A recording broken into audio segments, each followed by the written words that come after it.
This is my personal opinion, and you are under no obligation to follow this message.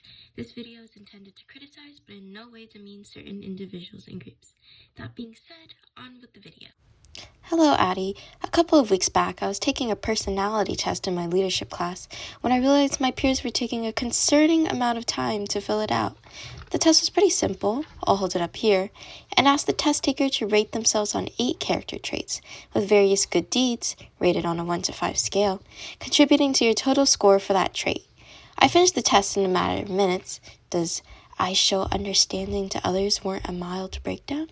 But was bewildered to see the rest of the class was still chugging along through the first page.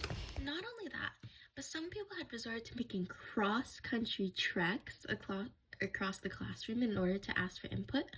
I watched in bewilderment as one girl clambered over our table to ask for our opinion on every single question, including, but not limited to, I think I'm better than everyone.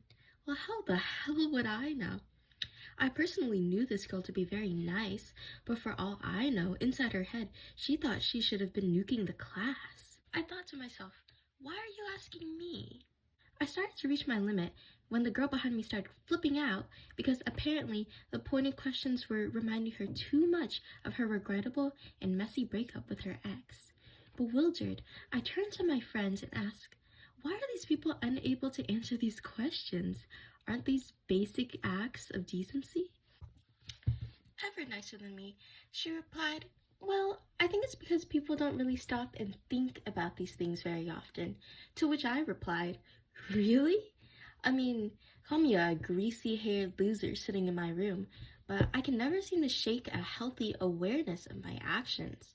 From forgetting someone's name to telling a bad joke, I'm constantly aware of what I'm doing and the effects of those actions on others. I was able to fill out my B-worthy goodness score without a second thought because I make it a point to constantly evaluate myself. Quick side note here. Call me old-fashioned, but if you lack self-awareness in a leadership class, maybe that is not the best place for you. Oh yeah, Sleepy Joe just sold us to One Direction, but he was just living in the moment, man. Yeah, because that's okay. My point is, the people in this class weren't thinking too hard about themselves to a somewhat concerning degree. So naturally, I had to find some common ground. Why were these people so blatantly unaware of their daily choices? Well, it's because they all had good self-esteem. As is typical in a high school leadership class, the group in question was comprised mainly of people who would, maybe in another world, be two-dimensional bullies in a high school drama. They were captains of their varsity soccer team. They were conventionally attractive. They got good grades. They were probably picked first in PE. Unlike myself, who's had to fight tooth and nail for every inch of self-belief I've been granted, those same people have probably never doubted they were worthy of self-respect. The reason I find the personality testing so troubling is because, being honest, some of those people should be questioning their own morality and behaviors. I've observed a very small but vocal handful of those classmates taking any opportunity to belittle others, whether that be by side comments, exclusion, or just plain insults. The brazen, shitty behavior I've observed by those same people struggling to answer, I brighten others' lives, is genuinely appalling. Ultimately, some people should have worse self-esteem. Not amazing, not terrible, just good old-fashioned, middling self-esteem. I define having middling self-esteem as advocating for yourself as a person worthy of unconditional love and respect, but not believing you're God's gift to the world. Of taking time to recognize your strengths and the value you bring to your community, but also of taking stock of your flaws and taking measures to correct those behaviors. In other words, practice basic humility. But it would be irresponsible to air this video with a footnote. Practicing humility doesn't have to mean mindless self-hatred.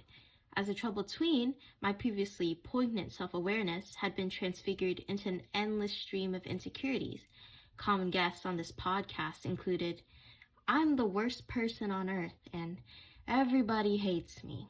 But as I got older and more mentally stable, I realized that despite their very negative implications, there was a level of arrogance to these statements. I was in no way special enough to be the worst person on earth, just take a look at the news, or socially relevant enough to be the target of collective hate. I learned hyper-focusing on my own flaws was, in a warped sense of the way, a form of narcissism. And so I escaped to the happy middle ground. I'll wrap this video up. In a world of wisecracking influencers and reactionary politicians where choosing reflection over reaction can be a death sentence, basic humility has become sadly lost to us. We've moved past our antiquated self-surveillance into a brighter future, but that very future has become blinding. As a society, we've made huge social progress by framing our collective consciousness as a net positive, but to the point where any self-critique is now considered taboo. In our online spaces, we've reacted to the extreme self-hatred of the 2010s by falling into the mindless wellness culture of the 2020s. And when that boundless positive energy infiltrates our lives unchecked, we fall quickly into arrogance. It's time to shake ourselves down and stop giving ourselves the satisfaction of either extreme self-hatred or mindless confidence. It's time to start analyzing our shitty behaviors. It's time to start being aware of our actions. Let's add a healthy dose of humility into our lives. Let's start practicing middling self-esteem.